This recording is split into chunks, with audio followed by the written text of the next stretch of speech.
Hi, good morning, everyone. I'm really pleased to be here today.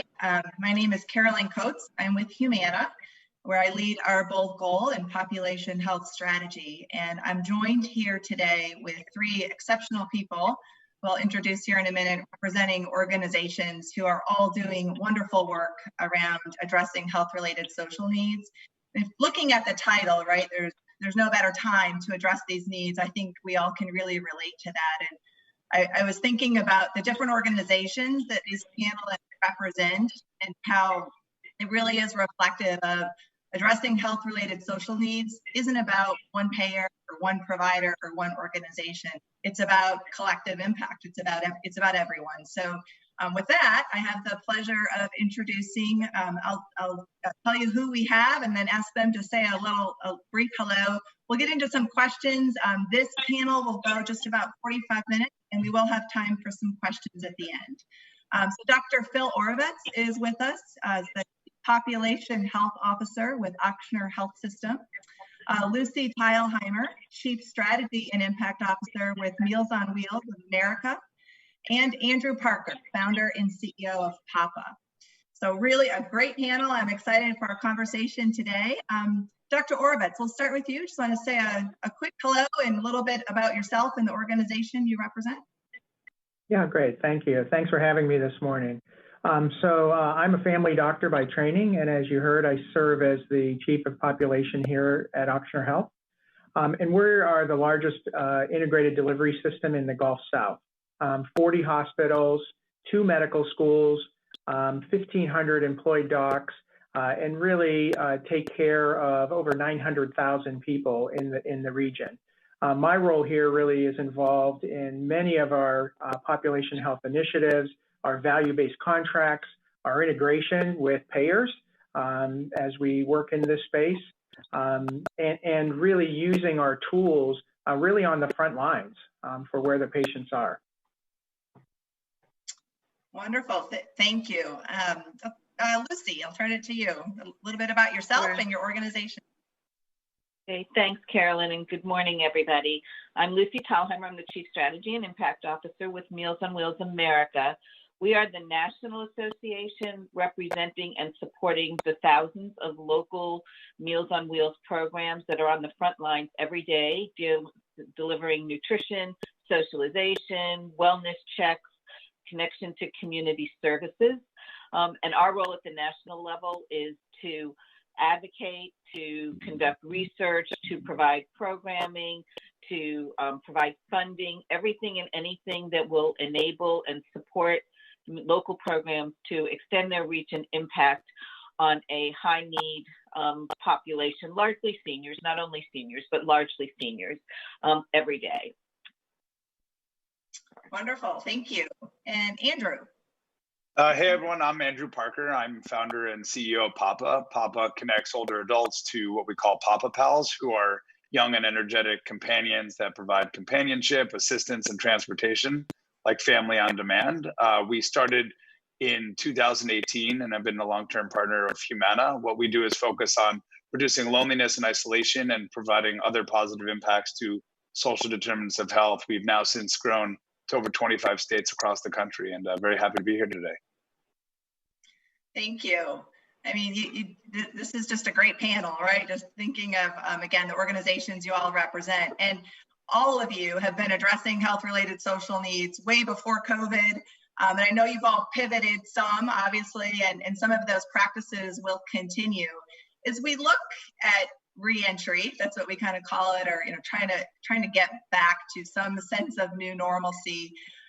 What we often hear is that many seniors are afraid to get out. They have hesitation, and keeping that connectivity and accessing the healthcare that they need. So I know Dr. Orovitz, you and through Ochsner has done a lot of work through telehealth and other areas. I thought it'd be helpful if you could speak a little bit about how you've pivoted in your organization to meet the needs of seniors, both clinically and socially, and what you may hope to see continue.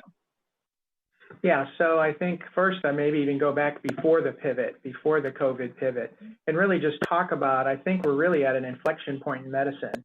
And in like everything, it's technology enabled. And what that means down on the front lines is we've known about social determinants for many years, but we really didn't have the ability to collect any data meaningfully on this.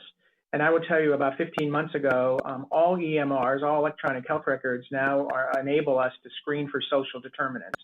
And so we turned that module on in our system, about 15 months ago. Currently, we've collected about 60,000 surveys. And more importantly, we've linked that in to community services, such as are represented on this panel. And so, we're now creating really a social platform to go along with our medical platform. But as you said, COVID really drove people away from our clinics and our hospitals for procedures, or more importantly, routine care for chronic disease. And we do know, thankfully, CMS granted a whole list of waivers that enabled us to really respond very rapidly. And one would be we were able to get patients their medications through mail order, right? And so I think this is one of the big boons coming out of COVID is that most patients will now be getting their medications through mail order, so they don't have to get out of the house. That's important. But probably more important with our group and many groups around the country was just an explosion of telehealth telehealth-enabled services, really to connect with our patients. And I would describe at Ochsner Health, last year we did about 3,000 ambulatory telehealth visits. We ramped up to about 3,000 a day during the peak of COVID here in New Orleans. It's starting to settle down now. Patients are starting to get more comfort with coming back to the office. But we believe, telehealth is one of the, amongst all the waivers that we've been granted, telehealth is the one that's going to have long-standing durability. And in fact, we're lobbying, that was just a waiver for COVID. We're lobbying now to make sure that becomes permanent. We think this is just such a critical way to manage chronic disease. And I think our patients are going to get used to it. They're going to say, why did I used to come to the office when you can come to me? So, we describe this moved our culture of our organization forward 3 years in the matter of 3 weeks. And I think that's been a pretty typical experience with medical groups around the country, right? It has moved the needle very rapidly. And thank God many of us had the infrastructure in place to be able to react very rapidly. Absolutely. No, that's great. In talking with you and several other colleagues, I think many of us do feel or hope that the pandemic has expedited our movement a little bit towards addressing whole person health a little differently. And a lot of this is really about thinking and working differently, right? And you all represent great ways of how you were trying to do that pre-COVID and how the pandemic has certainly expedited that. And I'll turn it to you, Andrew, because I think Papa is a great example of thinking and working differently. And you, frankly, were one of the first people I thought of during the pandemic, because I thought, I love your model and having college kids pay social visits to seniors. And I thought, well, now what? Can't go to their homes. So maybe you could speak a little bit to how you've had to pivot. You hope kind of during this, and you always have great stories. So I'll open it up to you to share some stories. Sure. So traditionally, Papa sends younger people into the homes that are very thoroughly vetted, and will drive members to the doctor. They'll help them around the house. They'll teach them how to use computer. They'll engage them with new technologies, including telehealth. But all of that still has to happen in some capacity. But obviously, because of COVID, things are a little bit different. And we very quickly, early on in the pandemic, shifted to provide what we call virtual companionship. Offering assistance from a distance is something we actually trademarked recently, because just because people can't see someone in person doesn't mean they don't need groceries, doesn't mean they don't need to go pick up their medicine, doesn't mean they don't need someone to talk to them about current events and help them set up different technologies. We have many stories. I could go on for hours, but I think some of them are very fun. Early on, I think there was kind of this joke about running out of toilet paper, and older adults also had some comic relief about that. I think it's important to not only think about the negatives, but also some of the joking aspects of what's going on and put a positive spin. We've also helped members in pretty detailed ways. I mean, members that we actually had a member that had their prescription stolen out of their purse, had to get in touch with a police department, which is pretty difficult to do during COVID, then had to get in touch with their care manager, then had to get in touch with their doctor.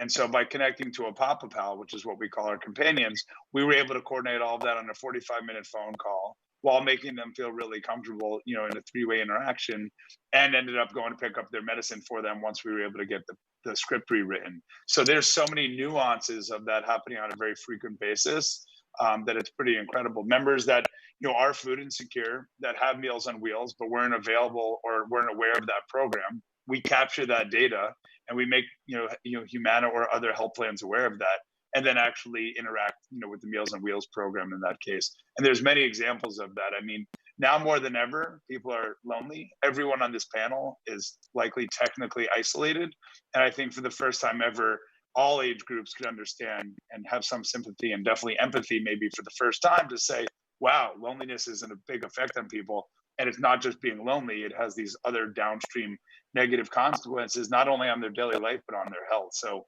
Papa's glad we were able to pivot. And we do expect virtual to be part of our business going forward. My background is in telehealth. I was one of the first employees of MD Live, and it's amazing to see the adoption. I used to kind of jokingly 10 years ago say that the way to drive adoption in telehealth is by getting everyone to become sick. I said that as a joke, essentially, but it's really become evident. And as you can see, for some of the things that are going on with Dr. Ovitz as well. Yeah, no, that's great. And good story, the good and the bad. And you're right, we do have to continue to find humor. I often say smile doesn't cost anything. The ROI is pretty big, right? Yeah. But I love the way you all have pivoted. And again, the theme here really now is the time to think and work differently, right? And I think we've all found some things that, to your point, Dr. Orovitz, right? It's going to be hard for some to maybe go back to the way it was. But I think that new rebalance of not only addressing healthcare, but the other needs we have, like food. And Lucy, Meals on Wheels of America certainly is really critical to all of our communities, and the prevalence of food insecurity before COVID and in what we're seeing in our data, certainly even after, as an increase. So I'll turn it to you to speak on how Meals on Wheels has pivoted a little. And I know for my own parents' sake, right, they're even hesitant right now to still go to the grocery store. So how do you address meeting the ever-evolving needs? Thanks, Caroline. Yes, well, Meals on Wheels programs across the country have been in the business of social determinants for probably 40 years. That's who they are. And we talk about what they do as the more than a meal service model, because yes, they are providing daily nutrition, but they are oftentimes the only person that a senior may be coming into contact with on a daily basis.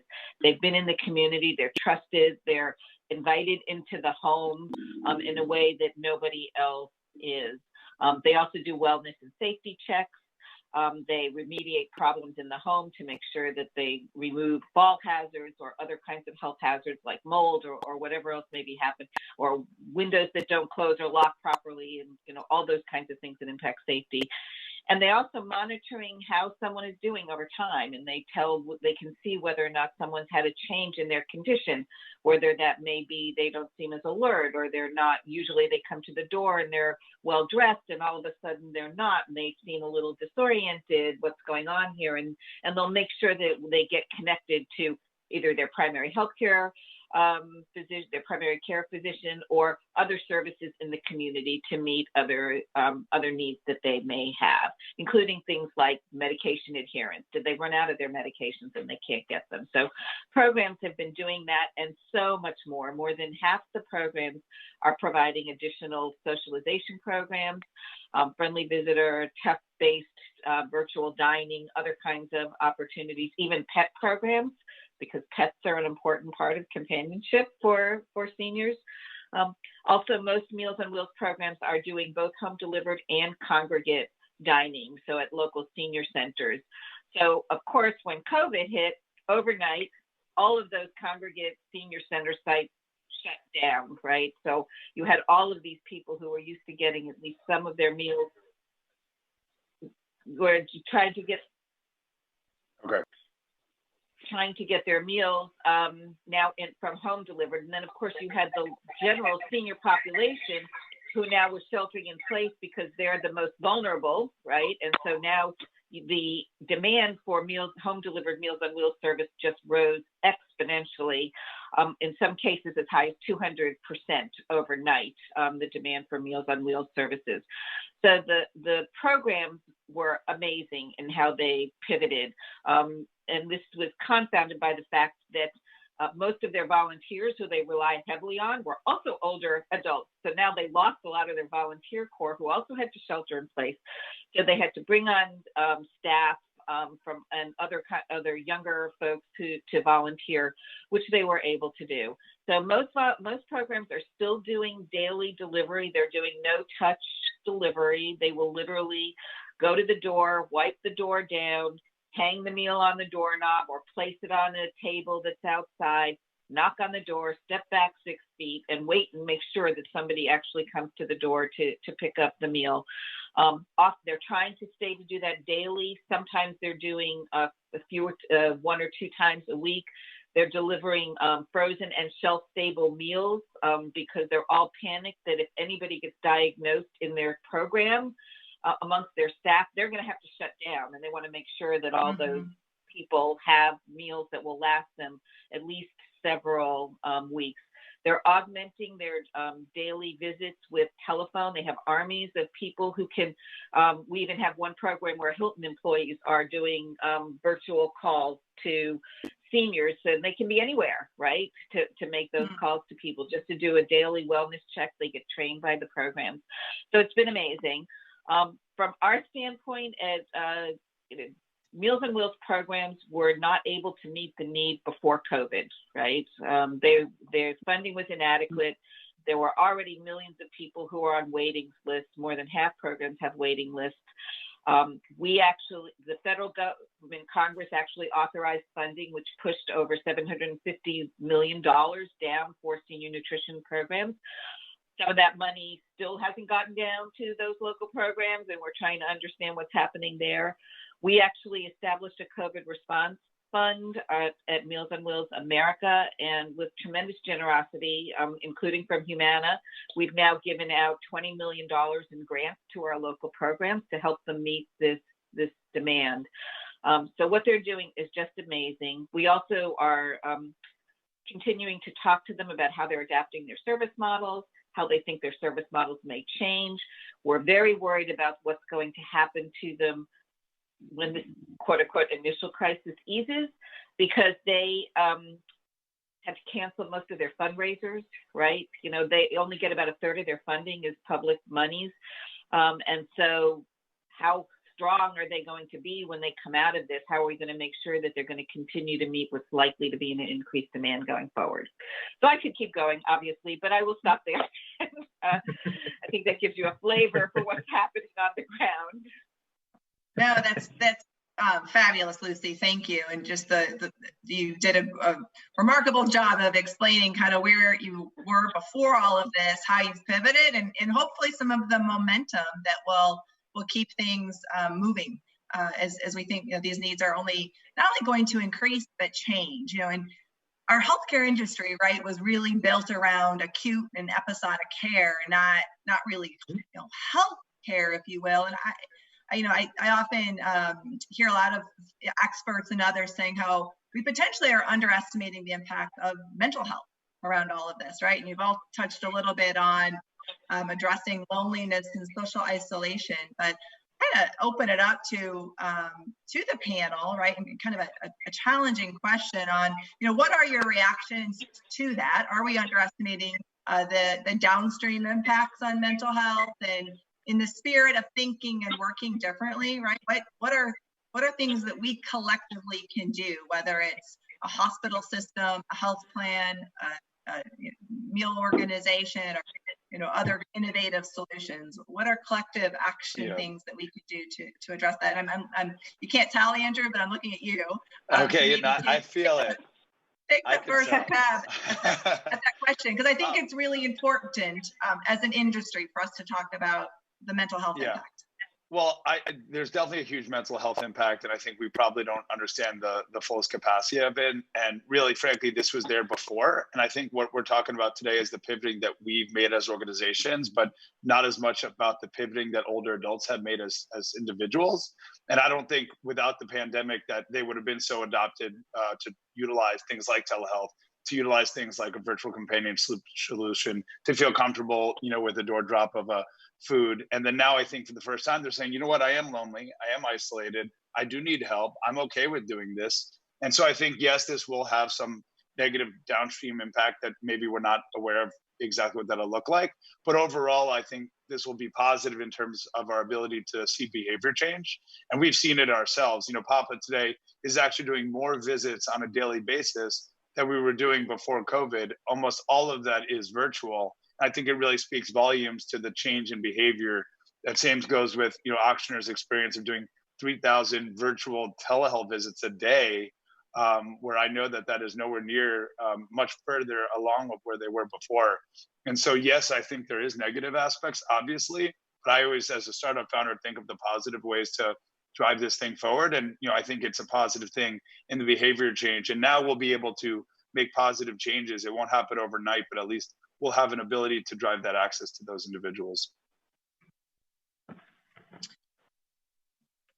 Thank you for that. And I think Dr. Orovitz, you were going to say something. Yeah. Unscripted question for you, Andrew, though, on the, this panel is really geared towards seniors, but knowing you have college kids, right, kind of interacting, I'm just curious, there's a lot of attention around mental health. I think Dr. Orovitz, you said it earlier, right? This is affecting all of us. So I would imagine you're seeing some downstream reception from college kids around mental health and maybe serving some type of purpose in all of this that you could maybe speak a little bit to.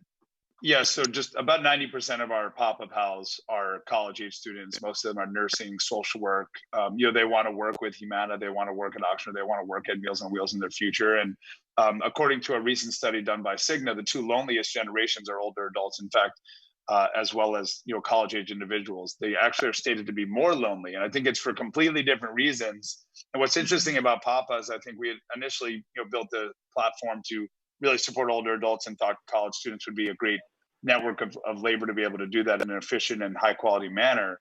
But what we realize is that impact and the positivity is just as powerful for them as it is for the seniors themselves. I mean, older adults have amazing stories, amazing backgrounds. We had members that were working for Ronald Reagan's campaign. We had an early triathlon athlete. We had someone that was in the Tour de France. Funny kind of story about that person beating a Papapal home on a bike ride, before COVID, even though they were 85 years old. And I think the Papapals, to be able to get this experience, I worked at Disney for 50 years. You're an intern at Disney. It's really powerful to just be, kind of on the receiving end of that as a younger person, to be able to allow this older person to say, hey, tell me your story.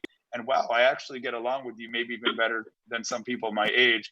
I always think about my little brother. He's 20 years old and he gets along way better with 80-year-olds than he does with 20-year-olds. And for him, he doesn't raise his hand and say, I'm lonely, but it would be nice for him to be able to have this interaction. So there's definitely a huge impact to both sides of the platform. And we really think that we built a platform for people that help people that need support. And we've really done a good job at that. And it's powerful to be able to support, both age groups and really help people throughout the aging journey. Yeah, absolutely. I can personally relate to it, watching my father, who's been sheltered in place with my mom, who has Alzheimer's, and it's tough. Right? His caregiving skills have had to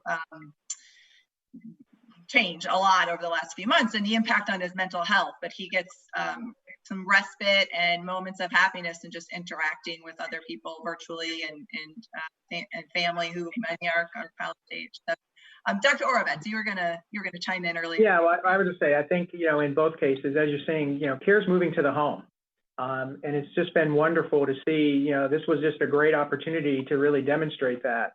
I dare say the studies will be ongoing for years on the impact of these interventions on seniors during this ongoing pandemic. We obviously on the medical side have been doing a lot of studies around prevalence studies and testing studies and really understanding what's going on from a community health perspective. But I think really as we start seeing things rebound, at least here in our function or in our city, I think the opportunity going forward is, we know working closely with our payers, particularly in the Medicare Advantage space, I think you're going to see just, this is going to be a catalyst to just add more and more benefits into the as I say, particularly Medicare Advantage. So I think this is an incredible shot in the arm that will, that's going to fuel a really new benefit designs that we're really are going to help all of us going forward. Yes, I share that optimism.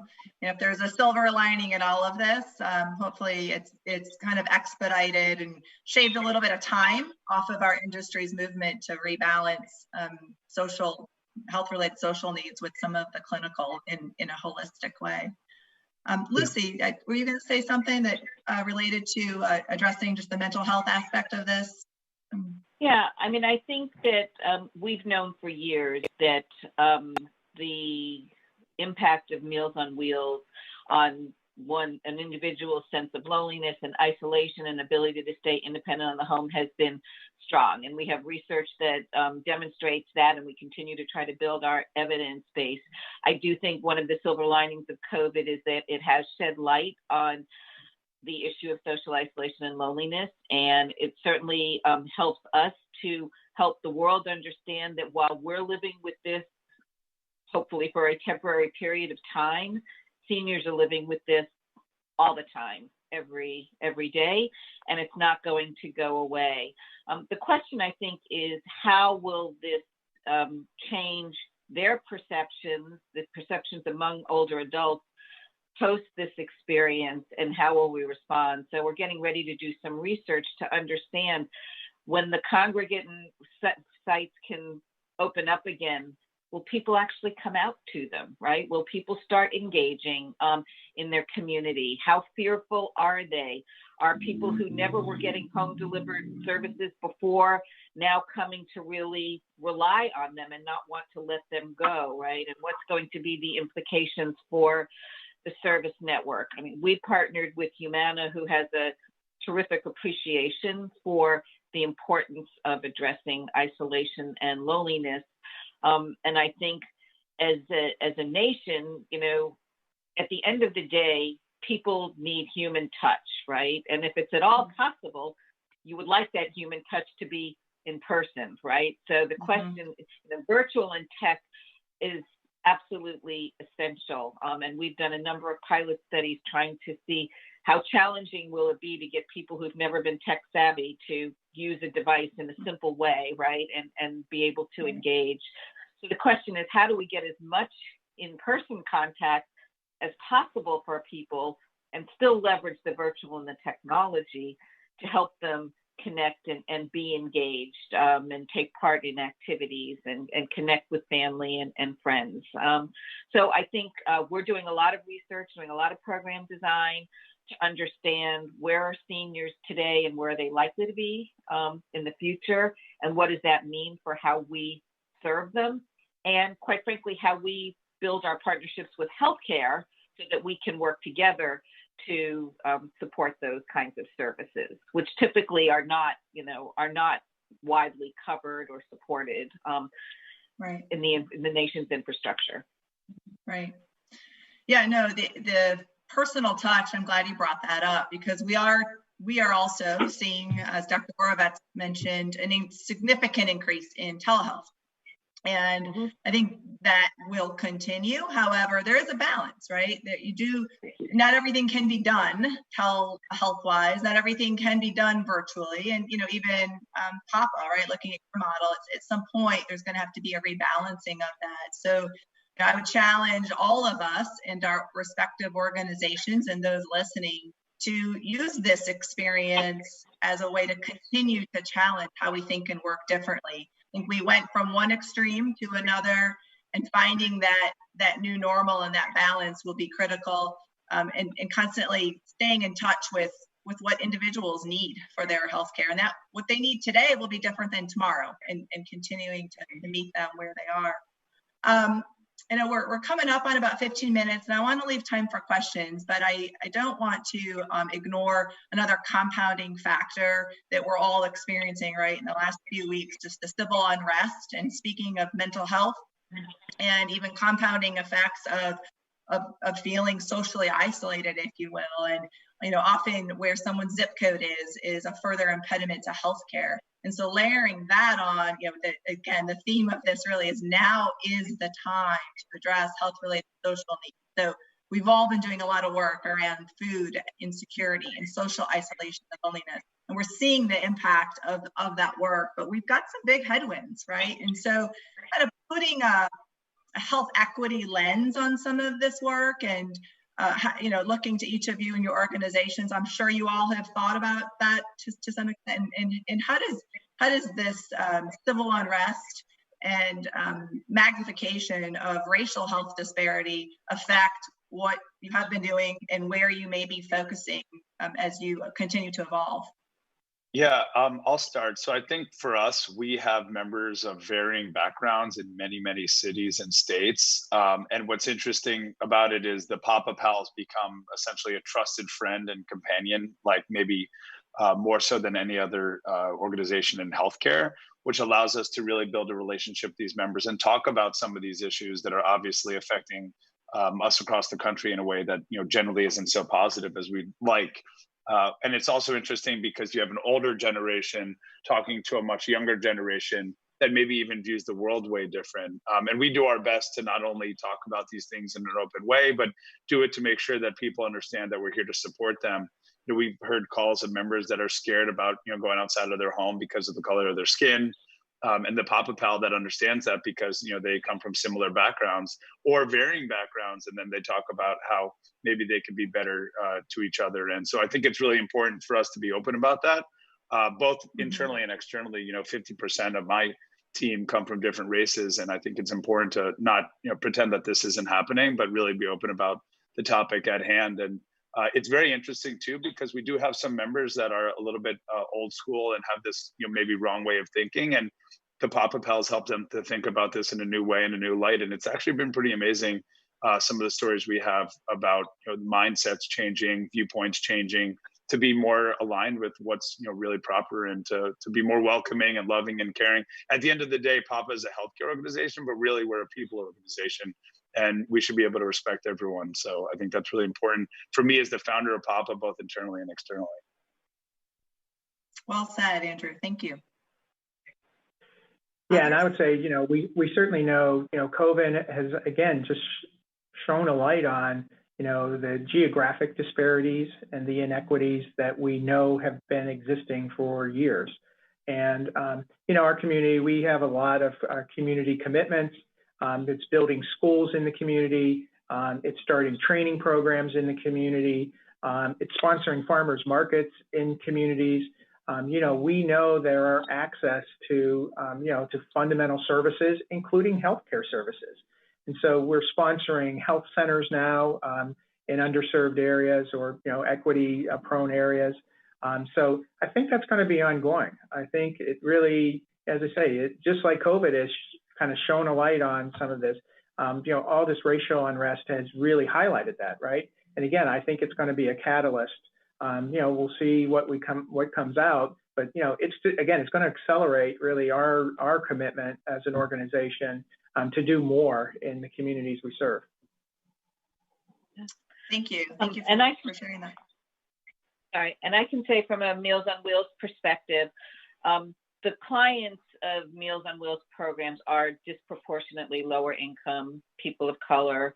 In fact, more than 25% live in poverty in rural areas and are either a racial or ethnic minority. Where 23% of the nation's senior population are people who are of a racial or ethnic minority, a third of Meals on Wheels clients are. So this is something that I think the programs deal with. I have a story that I will never forget being told to me about how Meals on Wheels programs have been and will continue to address this. We're doing a project in Baltimore, in a part of Baltimore where what they call the area deprivation index is very high, right? So you've got a lot of poverty. And the Johns Hopkins Bayview Medical Center made a post-discharge referral to the local Meals on Wheels program. Program could not reach the individuals, so they finally sent their care managers out And they discovered that this individual, had a phone that was a temporary phone, so it was no longer working, so there was no way to reach them. There was no refrigerator and no microwave in the house at all. That program got all three of those things taken care of and then started delivering service, right? And this is something this is like part of their DNA. This is what they've been doing for years and will continue to do, and are so committed to continuing to address the issue of equity and access in any way that they can. It's just part of who they are. Yeah, no, thank you for sharing that story, and not necessarily anything new, right? But highlighted. And it's in the spirit of also just thinking differently, working differently. We have to listen differently, right? And acknowledge in a different way. And I think we all play a role in that in our respective organizations. So thank you for all commenting on that. And what I heard is an acknowledgement and an open mind to think and work differently around that. And so I think I'm supposed to leave some time for questions. I don't know how they'll come in here. I'm asking for any questions that need to be addressed by the panel before we do closing remarks.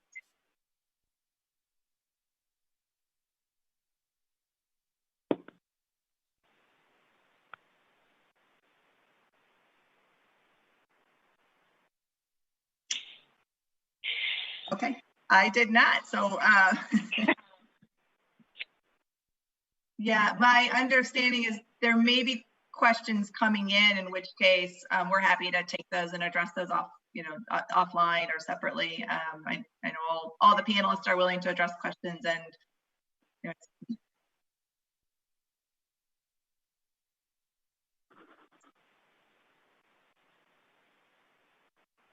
I missed that, sorry. Okay, well, thank you. Before I close this up, I'm sure all of you have some closing remarks. So Dr. Orovets, any closing remarks from now's the time, right? You've spoken a lot about what you were doing and how you pivoted, but any closing remarks you'd like to leave the audience with around the world we're in today, health-related social needs? Yeah, and as you see, we're now finally seeing, as I started with, we really are at an inflection point in healthcare in America, and it's really how medical systems, such as I'm part of, and health systems are really now understanding, and the fact that I'm on this panel with community organizations, really I think shows how as we come together and coordinate care. It's going to be a win-win-win for the health system, for the community organizations, but more importantly for the patients. We just have a huge opportunity, in front of us, and I think we need to just have the leadership to keep pushing it forward. Thank you. I would build on that if that's okay. So I would echo Dr. Orovets. I think building that bridge between the clinical and the social is. We're making huge progress, and there's tons more that we can be doing to make that a solid infrastructure that understands the strengths that both bring to the table, right? Because community-based organizations are different than clinical, but they have a lot to offer. The other piece of that, I think, is as a nation, we need to do a better job of investing in the social service infrastructure in this country, which we have not, right? We tend to leave that largely to nonprofits and public sector trying to stretch limited dollars as far as they can.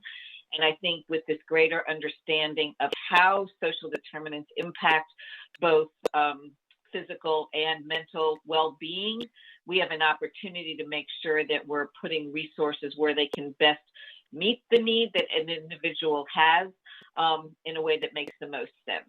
So I just hope that we'll see more and more of that as we go forward. Yes, agree. Thank you. Yeah, and I'll just leave it at agreeing with both of you, and thank you for including us in this panel. I think, obviously we're in an interesting time in this world, a lot of it not so great, but I think it will drive some positive outcomes. Talking about some of the changes in telehealth rules and regulations, things that, even in my early career, from 10 years ago, spent many, many, many years trying to make some shifts change, and all of that happened in a very, very short period. So that we'll end up looking at it from a positive perspective. And I think, you know, now we're open and willing to say, you know what, I do need support, and I'm glad that someone's willing to support me, whether that be my health system, whether that be a community organization, whether that be a startup like Papa or a health plan like Humana. So I think, yes, it is an interesting time, but overall, I'm looking at it as positive as possible. I love your optimism, so thank you. And want to thank all of the panelists, the remarkable work that you're all doing and how you're pivoting. And I'm excited to see some of the changes you've adopted that will stay in place to meet our new normal. I think we're all familiar with the statistic that conservatively, right, 60% of our health and outcomes are contingent on our social health needs. Some say 70, some say 80. It's more than half, right? And we're not investing in half of that front, right? And so we have an opportunity here where some of this may be expedited. And we spoke a lot about food insecurity and social isolation and loneliness today, which is great. I would challenge us all to continue to go beyond that, right? What are the root causes of the root causes? We all play a different role, but together, I'm share your optimism, Andrew, that we can make a difference. And now is the time. So think differently and work differently. And a lot of it starts with listening. So thank you to the audience for listening to us. And thank you, panelists. Thank you so much. Thank you. Thank you. All right. Bye-bye. Bye.